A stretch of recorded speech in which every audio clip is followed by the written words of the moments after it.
Assalamualaikum warahmatullahi wabarakatuh. Selamat pagi Bapak Ibu guru hebat. Semoga selalu dalam keadaan sehat dan tentunya dengan semangat yang masih membara untuk menciptakan generasi muda Indonesia emas. Dan selamat datang juga di channel YouTube saya. Dan kebetulan tampilan awal ini saya memperkenalkan komunitas belajar yang saya inisiasi di sekolah. Kombel ini sudah ada juga di PMM.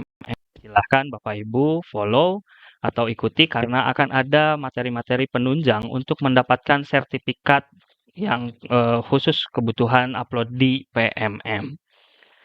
Di hari ini saya akan berbagi mengenai hal yang harus dipersiapkan oleh kita jika kita lolos ujian dan terpilih menjadi fasilitator. Karena kemarin itu ada yang bertanya, Pak, apa yang harus dipersiapkan ketika saya terpilih menjadi fasilitator? Nah, ini lolos menjadi fasilitator, apa yang harus dipersiapkan? Fasilitator sekarang itu banyak ya Bapak Ibu. Ada yang menjadi fasilitator guru penggerak, ada yang menjadi fasilitator PKG. Yang pertama itu Bapak Ibu, langkah mempersiapkan diri kita dulu nih. Yang pertama tentunya kita harus bersyukur kepada Allah Subhanahu wa taala atau Tuhan kalau yang non-muslim ya. Karena kenapa? Karena kita diberikan kesempatan untuk menjadi fasilitator, menjadi agen perubahan bagi pendidikan di Indonesia ini. Yang kedua, tentunya kita harus menyiapkan mental, kesehatan, dan stamina. Kenapa?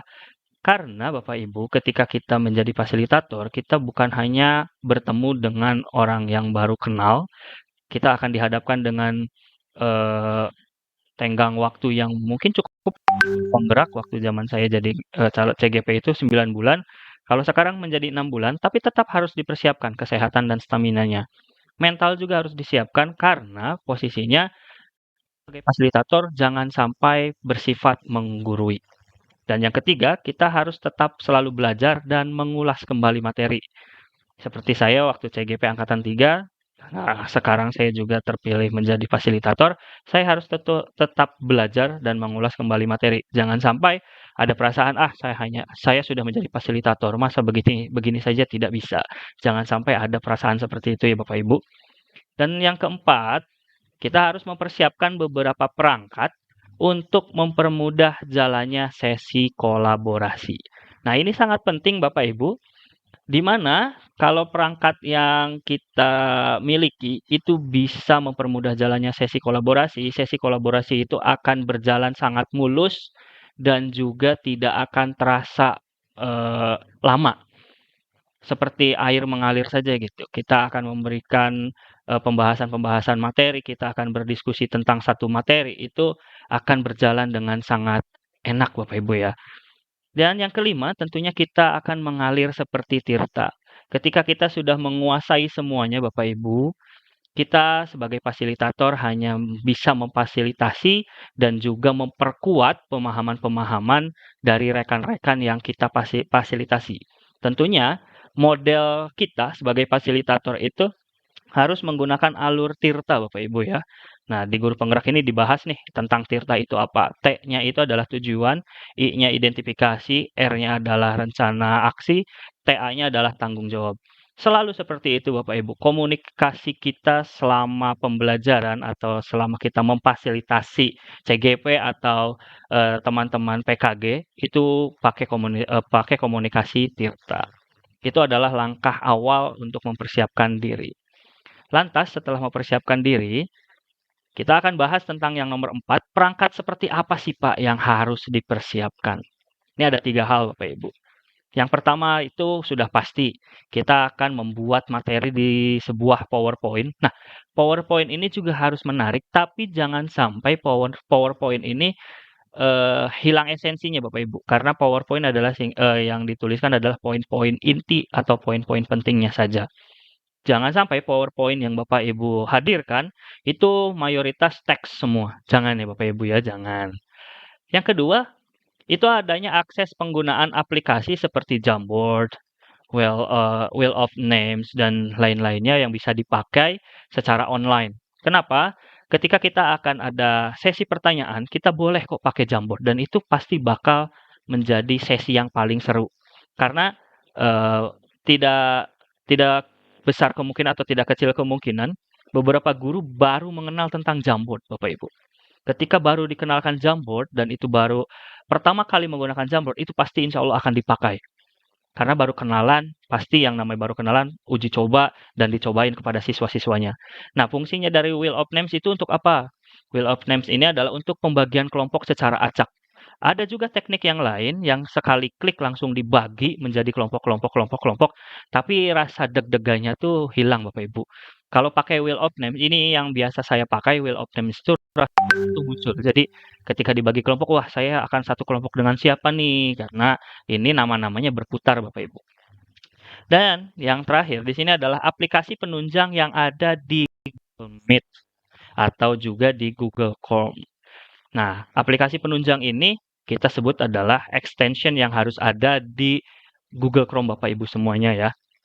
Dan mari kita bahas tentang aplikasi penunjang Google Meet ini.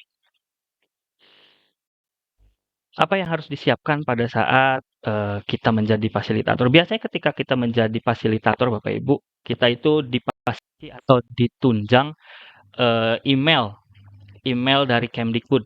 Biasanya ya, kita dipinjamkan email khusus dari Kemdikbud. Seperti saya di fasilitator guru penggerak angkatan 11 ini, saya dipinjami email khusus untuk fasilitator. Tapi bagaimana kalau misalkan saya tidak difasilitasi seperti itu, Pak?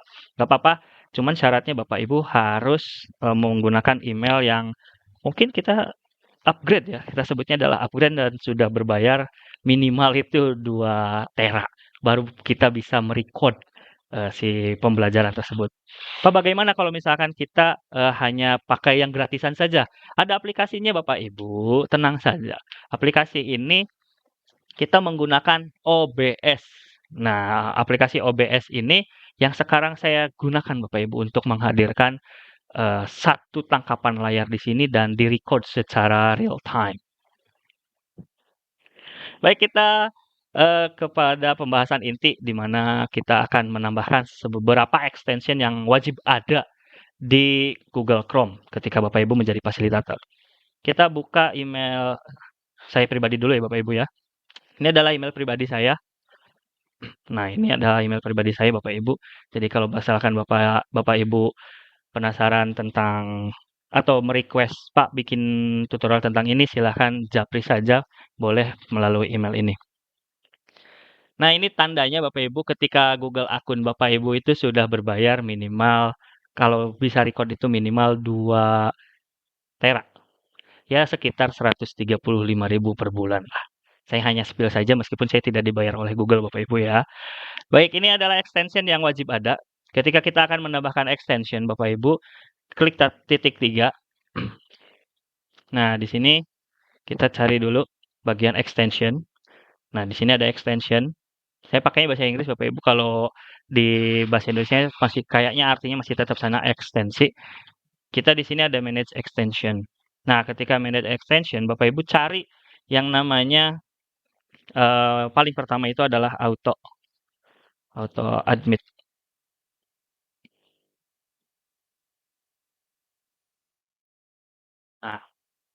Nah, kalau misalkan ini tidak muncul, di mana Pak nyarinya Pak? Nyarinya itu kita di sini nih Bapak Ibu. Discover more extension and themes on the Chrome Web Store. Kita buka dulu. Buka linknya. Nah, ini adalah kumpulan-kumpulan extension yang bisa Bapak Ibu pakai. Kita cari dulu ya, auto admit. Nah, kita pilih yang ini, auto admit for Google Meet. Add to Chrome, add extension. Pak, fungsinya untuk apa Pak kalau auto admit itu? Auto admit itu sangat berfungsi sekali Bapak Ibu ketika Bapak Ibu tidak mau capek untuk mengklik admit atau mempersilahkan seseorang yang masuk ke dalam Google Meet kita Bapak Ibu ya. Fungsinya sangat luar biasa sekali. Tapi ada cara lain Bapak Ibu, kalau misalkan Bapak Ibu tidak tidak mau pakai ini, ada cara lain juga ketika kita mempersilahkan tamu kita masuk tanpa kita duluan. Biasanya kalau misalkan ruangan kita belum dibuka, orang itu tidak akan pernah bisa masuk. Nah, seperti contohnya ini nih. Kita harus masuk dulu. Kita kan males nih aduh klik klik klik admit. Nah, fungsi dari auto admit itu adalah secara otomatis mereka langsung masuk.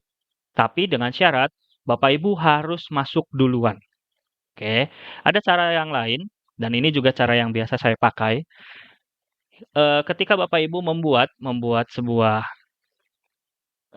apa namanya, ruangan ya, kita meet,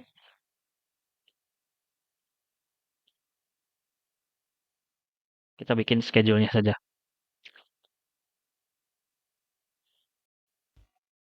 Nah, di dalam schedule ini kita tuliskan saja percobaan.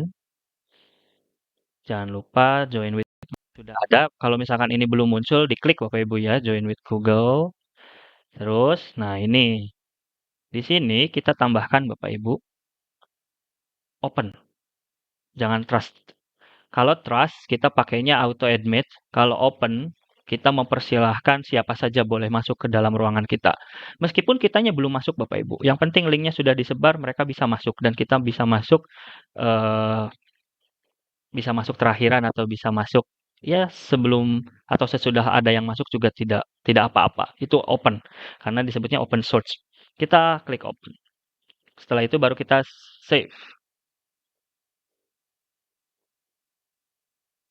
tanggal 26 ya, kita percobaan. Kita simpan dulu. Lantas setelah itu baru kita tambahkan extension yang paling utama lagi. Ini ada pertanyaan kembali, Pak, bagaimana caranya membuat sebuah bor atau breakout room tanpa kita harus capek-capek ngetik di atau membuat di Google Calendar? Ada, Bapak Ibu. Ini ekstensinya sangat luar biasa sekali. Extension itu adalah namanya ini. Saya kasih tahu. Saya hampir lupa nih namanya. Oh iya. Nah, ini Google Meet Breakout by Robert Hudek. Diklik Bapak Ibu. Ini yang saya pakai. Nah, karena saya sudah pasang, jadi tulisannya remove. Tapi kalau misalkan Bapak Ibu belum pasang, ini tulisannya install. Jadi tinggal Bapak Ibu install saja, oke? Nanti munculnya ada di sini. Silahkan Bapak Ibu jadikan pinnya saja. Nah, kita bahas tentang pembuatan main room dan juga beberapa board. Setelah Bapak Ibu menambahkan extension di sini, ini kan muncul. Setelah muncul, kita ini dulu, my extension. Nah, ini ekstensi-ekstensi yang sudah kita sematkan di dalam Google Chrome kita Bapak Ibu. Ini yang tadi kita baru masukkan auto admit dan juga Bor by Hudek, Robert Hudek. Nah, ini Bapak Ibu bisa tambahkan di sini. Nah, cara menambahkannya tinggal pin. Nanti muncul deh dua ya, karena yang paling utama bagi saya. Kita klik dulu yang breakout room Bapak Ibu. Nah, ini adalah tampilan dari breakout by Robert Hudek.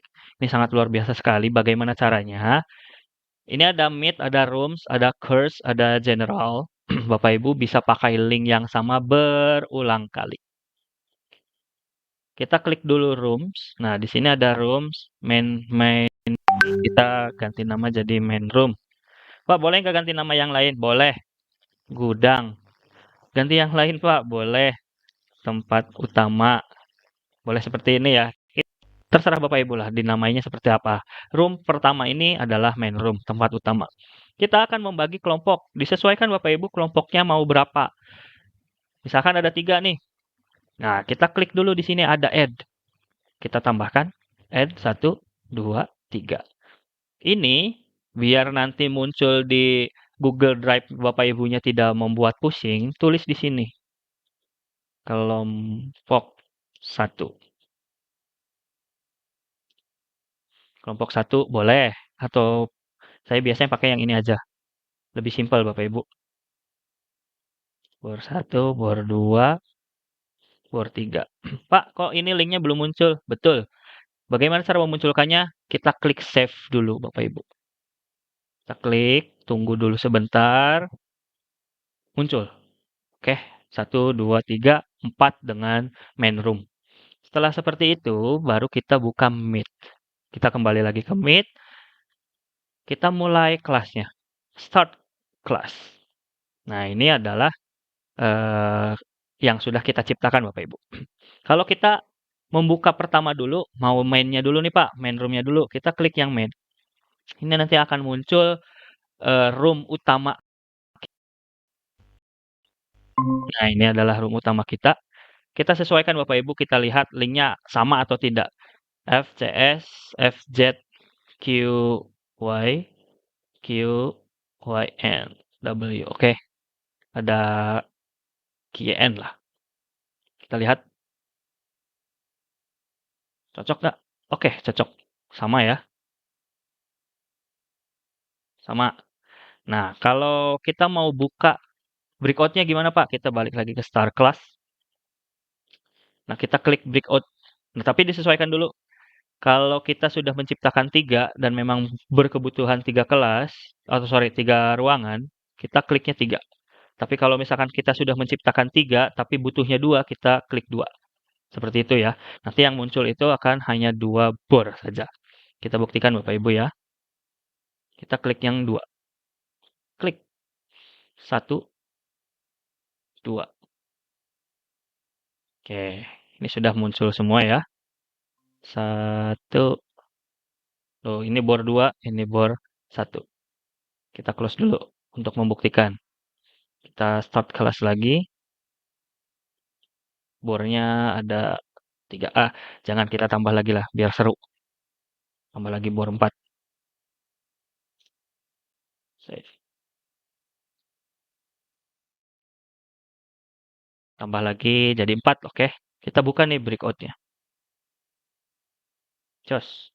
1, 2, 3, 4. Dan ini secara otomatis Bapak Ibu langsung terbuka semua. Kita simpan dulu. Nah ini yang muncul Bapak Ibu. 1, 2, 3, 4. 1, 2, 3, 4.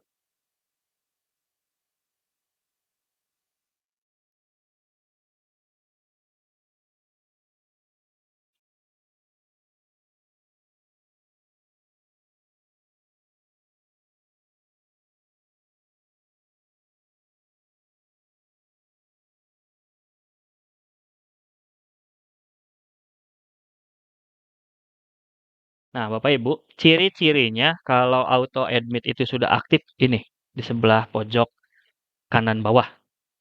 Ini diklik ya. Kalau sampai sudah berwarna seperti ini, Bapak Ibu tinggal nungguin saja tanpa repot-repot harus klik admit, admit, admit. Tapi karena saya pengaturan dari awalnya selalu open, Bapak Ibu, auto admit ini fungsi nggak fungsi, bahkan nggak berfungsi sama sekali bagi saya, Bapak Ibu ya. Baik, kita lanjutkan kembali. Lantas bagaimana Pak kalau misalkan kita pengen record secara bersamaan? Kalau recordnya secara bersamaan satu layar seperti ini, Bapak Ibu ya, ini pakainya OBS. Karena kenapa? Kalau misalkan recordnya pengen satu ruangan, ini nanti muncul di Google Drive-nya itu satu ruangan, satu ruangan, satu ruangan. Tapi kalau misalkan Bapak Ibu, saya pengen dokumentasinya seperti ini. Tapi siap-siap dokumentasi bentuknya seperti ini, suara muncul itu banyak sekali Bapak Ibu. Nah, keuntungan Robert Hoodek itu ini Bapak Ibu, munculnya tanda speaker. Jadi ketika Bapak Ibu ada di melihat melihat di bor satu, kita pengen fokus di bor satu nih, pengen dengerin diskusinya dari kelompok satu. Kelompok 2, 4, dan 3 kita off-kan dulu.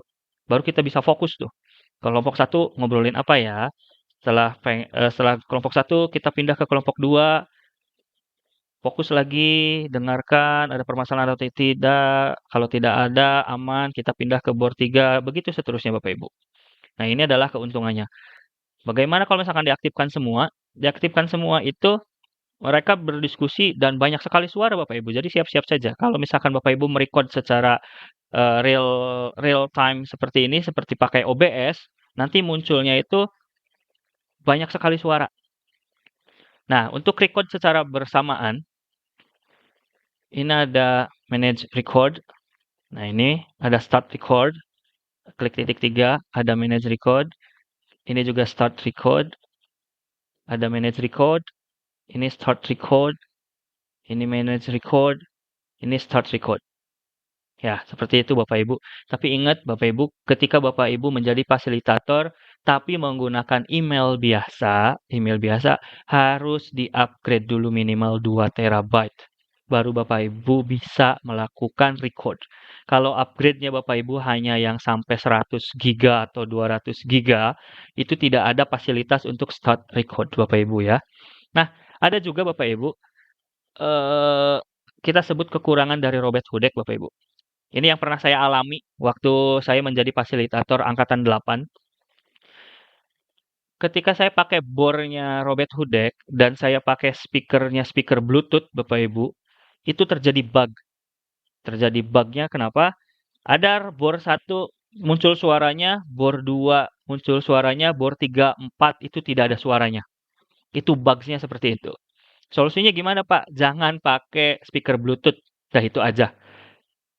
Intinya jangan pakai speaker Bluetooth. Jadi pasrah saja pada laptop Bapak Ibu, percayakan pada laptopnya Bapak Ibu atau komputernya Bapak Ibu dengan speakernya.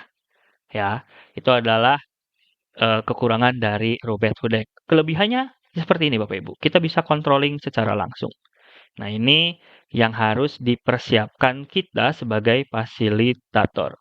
Jangan sampai ketika kita menjadi fasilitator malah bingung sendiri dan juga panik sendiri Bapak Ibu. No, jangan sampai ya Bapak Ibu ya. Nah, selanjutnya ada sesi di mana fasilitator harus menjadikan peserta itu menjadi co-host. Itu gimana Pak caranya? Nah, itu beda lagi. Jangan pakai Robert Hudek karena di Robert Hudek itu tidak ada penunjang seperti itu. Ini terjadi untuk di modul 2.3 kalau di guru penggerak. Di 2.3 ini adalah materi tentang coaching supervisi akademik di mana sesi pertama itu mereka akan latihan saja dan sesi kedua mereka akan saling merekam. Jadi kita akan mempercayakan salah satu dari mereka di setiap bornya untuk menjadi co-host. Nah, untuk menjadikan mereka jadi co-host, kita balik lagi ke sini. Kita bikin bor lagi. Anggap saja ini adalah bor Bapak Ibu ya. Bor satu. Nah, yang tadi percobaan adalah main room. Ini adalah bor satu, 2, 3, 4, 5, 6, dan seterusnya. Ketika nanti Bapak Ibu akan mempercayakan orang menjadi co-host, ini yang harus ditambahkan. Ada add guest di sini. Nah, add guest di sini kita tambahkan email dari peserta atau CGP kita. Ini kita masukin dulu.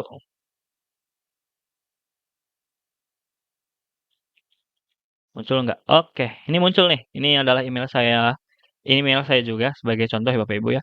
Kita tambahkan. Setelah tambahkan, jangan lupa ini juga diklik mark optional. Nah, jangan lupa Bapak Ibu di-setting ulang di video call-nya. Jangan sampai di add guest saja, terus disimpan, tapi lupa di sini.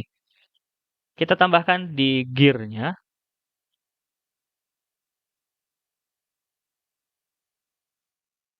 Oh, nggak ketemu nih.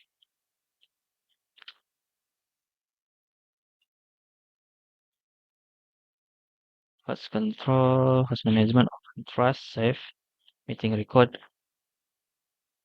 Oh, karena ini bawaan dari email Gmail-nya ya, email Gmail biasa. Jadi tidak ada penambahan khusus lagi di bagian gear.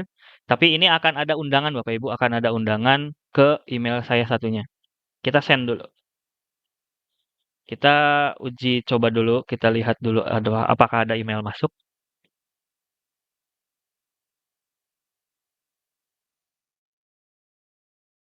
Oke. Nah, ini adalah email masuknya Bapak Ibu. Ketika sudah ada email invitation seperti ini, berarti ini bisa record.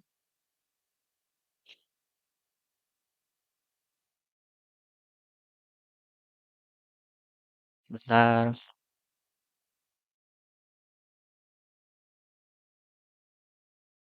Ini mohon maaf karena jaringannya ya Bapak Ibu ya. Ini agak lama nih.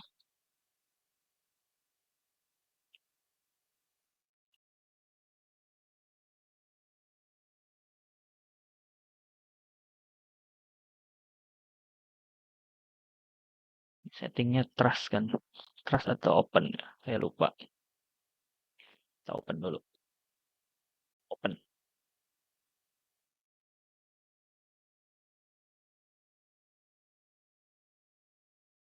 Hmm.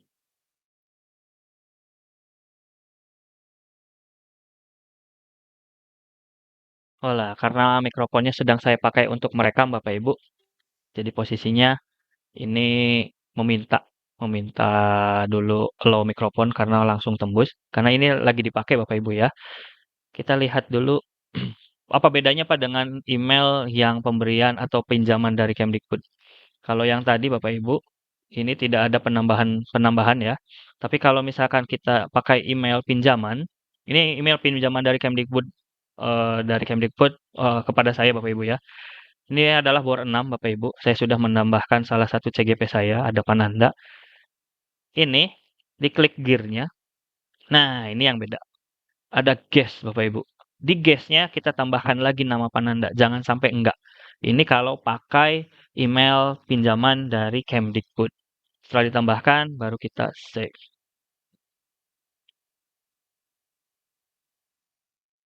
Kita coba dulu lah. Yang yang email satunya.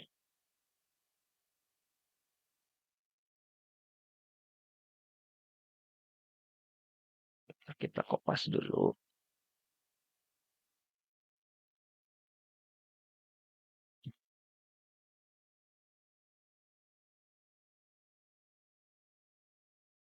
Apakah sama dengan yang tadi? Kalau sama berarti memang mikrofonnya lagi dipakai. Oke, ini on. Nah, kalau sudah ditambahkan guest, nah ini biasanya kita bisa ngerekam. Biasanya recording unavailable. Nah, ini bisa terjadi karena kita belum menambahkan Bapak Ibu. Kita baru nambahin di sini aja. Yes. Nah, kan seperti yang saya bilang, di sini harus ditambahkan kembali Bapak Ibu. Jadi dua langkah ya. Kita save, setelah itu kita save juga, kita send invite.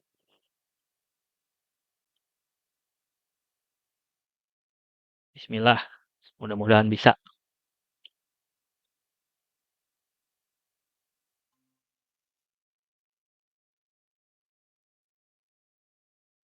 Nah, ini muncul Bapak Ibu, manage recording. Setelah itu baru kita bisa start recording dan juga end recording. Oke, Bapak Ibu, itulah hal-hal yang harus kita persiapkan pada saat kita menjadi fasilitator. Ini adalah langkah awal saja Bapak Ibu. Silahkan Bapak Ibu cari, yang paling utama adalah yang ini, nomor 2. Cari aplikasi-aplikasi yang menarik di online. Karena pertanyaan menarik dengan cara yang menarik juga, itu akan menambah semangat dan juga antusias dari peserta kita Bapak Ibu. Jadi tidak membosankan ya. Jangan sampai kita adalah fasilitator tapi membosankan sekali. Kalau fasilitator yang saja membosankan, apa yang terjadi?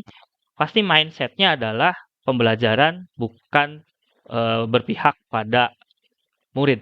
Kita anggap peserta itu adalah murid ya. Karena pembelajaran yang berpihak pada murid itu harus menyenangkan, menyenangkan siswa dan juga mengundang, mengundang mereka untuk antusias dalam belajar. Mungkin sekian Bapak Ibu tutorial bukan tutorial, sedikit tutorial dan juga menjelaskan beberapa hal yang harus dipersiapkan menjadi fasilitator. Jangan lupa jika memang penjelasan ini menarik dan juga bermanfaat untuk Bapak Ibu, silahkan di-share dan juga jangan lupa untuk di-subscribe untuk kemajuan channel YouTube saya. Sekian, Assalamualaikum warahmatullahi wabarakatuh.